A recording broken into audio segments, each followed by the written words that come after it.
নমস্কার। বাংলা সিরিয়াল সমাচারে তোমাদের সবাইকে অনেক অনেক স্বাগত জানিয়ে অনুরাগের ছোঁয়ার আজকের পর্বের রিভিউ আমি শুরু করছি। শুরুতেই দেখা যাচ্ছে আদিত্যর মা বলছে, ও আমাদের লক্ষ্মী, তুমি চিন্তা করো না, ও আস্তে আস্তে আরও লক্ষ্মী হয়ে উঠবে। তো যাই হোক, উনিও খুশি হয়ে চলে যান। মনে হচ্ছে বড় মায়েরও মন গলেছে সুদীপার প্রতি। এরপরই দেখা যাচ্ছে সুদীপা, পরমা সবাই মিলে বসে ঠাকুরের জোগাড় করছে। আর সুদীপা একা হাতে কিন্তু সবটা সামলে নিয়েছে। আর বড় মা দেখে খুব খুশি। বড় মা বলছে, বাহ, এই মেয়েকে তো দেখছি তার বাবা খুব ভালো শিক্ষা দিয়েছে। যেমন মেধাবী স্টুডেন্টস তৈরি করেছে, এত সুন্দর পড়াশোনায় ওর জন্য এত নামি দামি কলেজের প্রফেসর পর্যন্ত বাড়িতে আসছে, তারপরে আবার সব কাজে পারদর্শী, সব কাজ জানে। সত্যি খুব ভালো লাগছে দেখে। এরকম কথা মনে মনে ভাবছে আর হাসছে, খুশি হয়েছে সুদীপার কাজকর্মে। তো এবার সুদীপা দেখা যাচ্ছে ঠাকুরের সমস্ত জিনিসের জোগাড়জাটি সব একা হাতে করছে। এটা দেখেও খুব খুশি বড় মা। সেখানে আদিত্যরাও আসে, তারাও দেখে খুশি। এবার সুদীপাকে বলছে যে এত মুখে খই ফুটলে চলবে, মানে এত কথা বললে চলবে? মানে লক্ষ্মী ঠাকুর আসবে, ব্রাহ্মণ মশাই আসবে, আর লক্ষ্মী ঠাকুর যেদিক দিয়ে আসবে সেই কাজকর্ম সব হয়েছে? বলে হ্যাঁ, ওই যে আমি দুয়ারে মা লক্ষ্মীর পা এঁকে দিয়েছি আর দুদিকে দুটো ঘিয়ের প্রদীপ জ্বালিয়ে দিয়েছি, তাই বলছে। বলে আচ্ছা ঠিক আছে, খুব ভালো। বলে চিন্তা করবেন না, বাকি সব কাজ সময় মতো হয়ে যাবে। তো বড় মা কিন্তু খুব খুশি। ওদিকে রূপা বলছে, এই আমাকে ভাল লাগছে, দেখ আমাকে আমি নতুন শাড়ি পরেছি। বলে হ্যাঁ, খুব সুন্দর লাগছে। বলছে আমি একটা গান গাইবো পুজোতে। বলে গাও না। তখন বসে মা লক্ষ্মীর গান গাইছে। সেটা শুনে কিন্তু সবাই অবাক। আর রূপার সাথে সাথে পরমা, সুদীপা দুজনেই গাইছে। তো বেশ সুন্দর একটা পুজোর মহল তৈরি হয়েছে, সুন্দরভাবে পুজো হচ্ছে, সবাই খুব খুশি। আর ঠিক এই খুশির মুহূর্তে কিন্তু আদিত্যর বাবা নিয়ে এসছে অশান্তি। অনাথ আশ্রমে গিয়েছিল। বলছে, মানে সুদীপা যখন ওই বাইরে সমস্ত নিয়ম কানুন করতে যাচ্ছে লক্ষ্মী পুজোর, তখন এসছে, তুমি তো নিজেই অলক্ষ্মী, তুমি কি অলক্ষ্মীকে বিদায় করতে যাবে? মানে অলক্ষ্মী বিদায়ের নিয়ম করতে যাচ্ছে তো, তাই বলছে। শুনে তো সবাই অবাক। বড়মা বলছে, দেখো পুজোর দিনে কিছু করো না। বড়মা নিজে বলছেন কিন্তু, কিন্তু বলছে করবো না মানে? তুমি জানো এই মেয়েটার বংশ পরিচয় কিছু নেই? ও একটা অনাথ আশ্রম থেকে ওকে দত্তক নেওয়া হয়েছিল। এই কথাটা শুনে সবাই অবাক। কি বলছো কি? বড়মা তো আরো অবাক। কারণ ঠিক আছে, গরিব মানুষ, সব কিছু বংশ পরিচয় আছে, আবার ওর কাজকর্ম দেখে খুব খুশি হয়ে গেছিলেন বড় মা। কিন্তু যখন শুনতে পেলেন যে ও অনাথ আশ্রমের মেয়ে, ওর কোনো বংশ পরিচয় নেই, ব্যাস, সুদীপার উপর আবার সেই রাগ ফিরে আসে। আর আদিত্যর বাবা তো অসভ্যের মতো চিৎকার চেঁচামেচি করছেন। একটা অজ্ঞাত কুলশীলা মেয়ে, মানে একটা জন্ম পরিচয় নেই, না জানি কোন না কোন রক্ত বইছে শরীরে, বেরো বাড়ির থেকে বেরো, চিৎকার মানে বাজে রকমের চিৎকার। সুদীপা বলছে, না না, এটা হতে পারে না, আপনি মিথ্যে কথা বলছেন, এটা হতে পারে না। তখন বলছে, একটা চিটিংবাজ বাবা। সুদীপা প্রচণ্ড রেগে যায়। কি হচ্ছেটা কি? একদম বাজে কথা বলবেন না, আমার বাবাকে উল্টোপাল্টা কথা একদম বলবেন না। তখন বড় মা বলছে, কিভাবে কথা বলছো তুমি, কার সাথে কথা বলছো ভুলে যাচ্ছ? বলে উনি আমার বাবার ব্যাপারে কথা বলছেন, আমি আমার বাবার ব্যাপারে কোনো কথা শুনবো না। এদিকে তো সুদীপার পিসি চিন্তায় পড়ে গেছে। আর এই সমস্ত কথা শুনে কিন্তু পরমার বাবা প্রচণ্ড চিন্তা করছেন আর প্রচণ্ড ঘামছেন, যে ভগবানের একই ইচ্ছে। মানে একটু আগে ভগবানকে বলছিলেন যে ভগবানের ইচ্ছেতে দুই বোন হয়ে ওরা এটা জানে না যে ওরা দুজন দুজনের বোন, কিন্তু তবুও দুজন দুজনের সাথে হাতে হাত মিলিয়ে কাজ করছে, একই সাথে একই বাড়ির বউ হয়ে। আর এখন বলছেন যে এই ভগবানের কি ইচ্ছে যে এইভাবে সত্যিটা উনি সামনে নিয়ে আসছেন।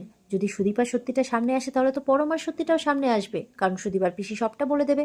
এবার কি করব, এই ভেবে কিন্তু খুব ঘামছেন। তখন পরমা দেখছে বাবা ঘামছে কেন, তাহলে কি উনি অশান্তি সহ্য করতে পারছেন না বলে বাবা এরকম ঘেমে যাচ্ছে? ওদিকে সুদীপার পিসি গেছে পরমার বাবার কাছে, বলছে আমি কিন্তু সব কথা বলে দেবো, সত্যি কথা। যদি সুদীপা বাড়ি থেকে বেরিয়েছে তাহলে কিন্তু আমি পরমাকেও ছাড়বো না, এইভাবে বলছে। তো উনি কি করবেন কিচ্ছু ভেবে পাচ্ছেন না। এবার সুদীপাকে কিন্তু মানে বের করছে, বলে বেরো বাড়ি থেকে, বেরো আদিত্যর বাবা। তখন বড় মা বলছে, এই মেয়ে এই বাড়িতে থাকবে না, একদম থাকবে না, এই বলে হাত দিয়ে টানতে টানতে বের করছে, হাত ধরে। তখন সুদীপার পিসি রেগে যায়, থেমে যান, নাহলে কিন্তু আমি সবাইকে সব সত্যি বলে দেবো। তখন পরমা অবাক, বলে এসব কি বলছো বলছো তুমি? আহ, সত্যি বলে দেবে মানে কোন সত্যি? আর ওদিকে কিন্তু পিসিকে চুপ করেই দেয় বড় মা, তুমি একটাও কথা বলবে না, একদম চুপ করে থাকো, না তোমাকেও ঘাট ধরে বের করে দেবো। এদিকে যখন সুদীপাকে বের করছে তখন পরমার কিন্তু একদম ভালো লাগছে না। পরমা বলছে, ছেড়ে দাও ছেড়ে দাও, প্লিজ সুদীপাকে ছেড়ে দাও, ওকে ওকে বাড়ি থেকে বের করো না, ও কোথায় যাবে, মেয়েটা কোথায় যাবে? ও কোথাও যাওয়ার তো জায়গা নেই, ও কোথায় যাবে? মানে সুদীপা কিন্তু মানে পরমা আর কি সুদীপার জন্য খুব কাকুতি মিনতি করছে, খুব সবাইকে বলছে, বড় মাকেও বলছে, প্লিজ এরকম করো না। আদিত্যর বাবা বলছে, চুপ করে থাকো, কোনো ব্যাপারে তুমি কোনো কথা বলবে না, মুখ বন্ধ করে রাখবে, সব ব্যাপারে কথা বলবে না একদম। পরমা দৌড়ে গেছে আদিত্যর কাছে, দৌড়ে গেছে অভ্রের কাছে, তোমরা তো কিছু বলো, তোমরা কেন চুপ করে আছো? ওকে যে বাড়ির থেকে বের করে দেওয়া হচ্ছে। এদিকে রূপাও খুব কান্নাকাটি করছে, আমার মাকে বের করো না, আমার মাকে বের করো না।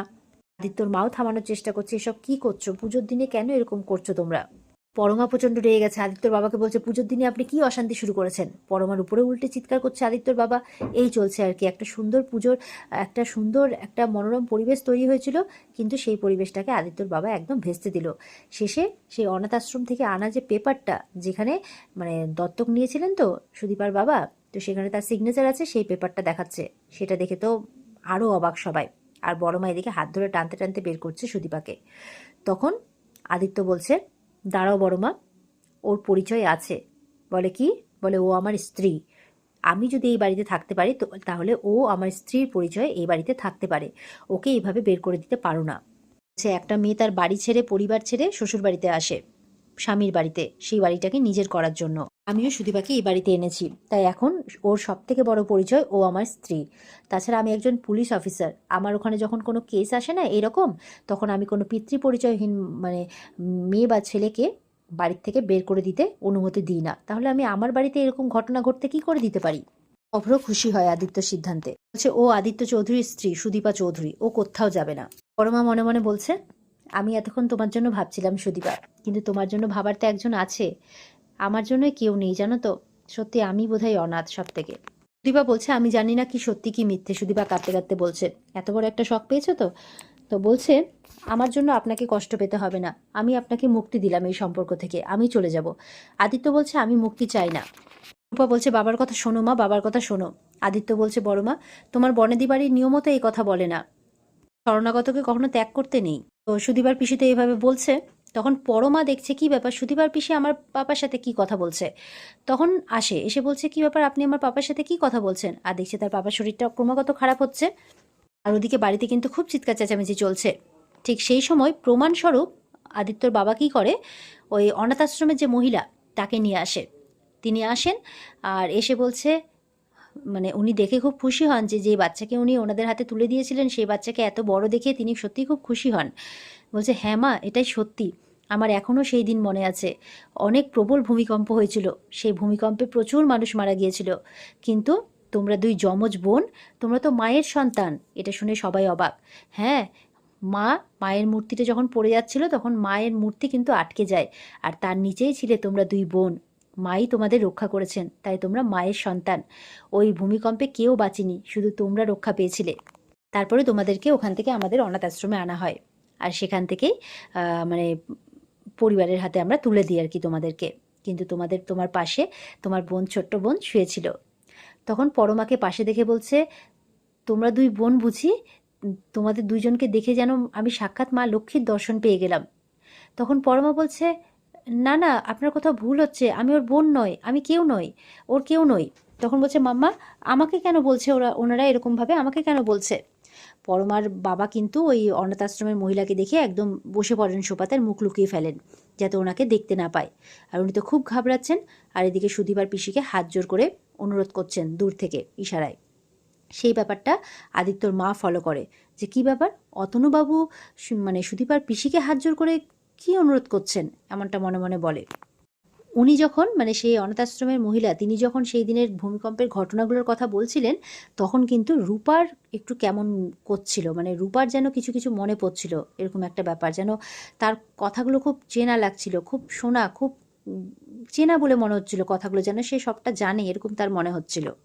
দীপা এরকম কথা শুনে তো তার বাবার কথাগুলোই, তার বাবার সাথে কাটানো সমস্ত মুহূর্তের কথা, ভালো মন্দ সেই সমস্ত কথা মনে করছে। পরে আদিত্যর বাবা ওনাকে বলেন, ঠিক আছে ঠিক আছে, আপনার কাজ হয়ে গেছে, আপনি এবার যান। এই বলে সেই মহিলা কিন্তু চলে যায়। আর সুদীপা এরপরে পিসির কাছে আসে।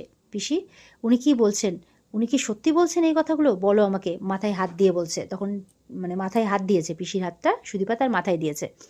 তখন পিসি বলছে, হ্যাঁ এটা সত্যি, কিন্তু বিশ্বাস করো, তোমার বাবা তোমাকে খুব যত্নে বড় করেছেন, খুব আদর দিয়ে বড় করেছেন। আর ও সবাইকে রিকোয়েস্ট করে বলছে, বিশ্বাস করুন, এই মেয়ে যখন আমাদের বাড়িতে আসে না, আমাদের বাড়ি আনন্দে ভরে গেছিল। এই মেয়ে আমাদেরকে অনেক আনন্দ দিয়েছে, অনেক সুখ দিয়েছে। আদিত্যর মা কিন্তু খুশি, আদিত্যর মার সুদীপাকে নিয়ে কোনো সমস্যা নেই, সমস্যা হচ্ছে আদিত্যর বাবার আর আদিত্যর বড় মায়ের। সুদীপা তো এরপরে কাঁদতে কাঁদতে বাবার কথা ভাবতে ভাবতে মাটিতে বসে পড়ে। আর তখন পরমা আর অভ্র দৌড়ে আসে। কি হয়েছে সুদীপা, কিচ্ছু হবে না, আমরা আছি তো। অভ্রও বলছে, পরমাও বলছে, আমরা আছি তো। অভ্র বলছে, দেখলে না আদিত্য কি বললো, যে তুমি আদিত্যর স্ত্রী, এটাই তোমার পরিচয়, তুমি চিন্তা করো না, আমরা আছি তোমার সাথে। ওদিকে সুদীপা বলছে যে উনি বলছিলেন যে আমার বোন আছে, আমার বোন নাকি আমার পাশেই শুয়েছিল, তাহলে আমার বোনকে অন্য কোনো পরিবার নিয়ে গেছে, কেন কেন আমাদের দুজনকে একসাথে নিয়ে গেল না, কেন আমাদের দুজনকে আলাদা করলো, এমনটা বলছে আর কাঁদছে। আর এদিকে পিসি আর ওদিকে অতনুবাবু দুজনেই কিন্তু, মানে পিসি তো কোনো ব্যাপার নয়, কিন্তু অতনুবাবু বেশি করে ঘাবড়াচ্ছেন। আর এখানে কিন্তু আজকের পর্ব শেষ হয়ে যায়। তো এই ছিল আজকের পর্বের রিভিউ। ভালো লেগে থাকলে পর্বকে লাইক কমেন্ট করে জানাতে ভুলবে না, আর আমাদের সাথে জুড়তে চ্যানেলকে সাবস্ক্রাইব করতে ভুলবে না।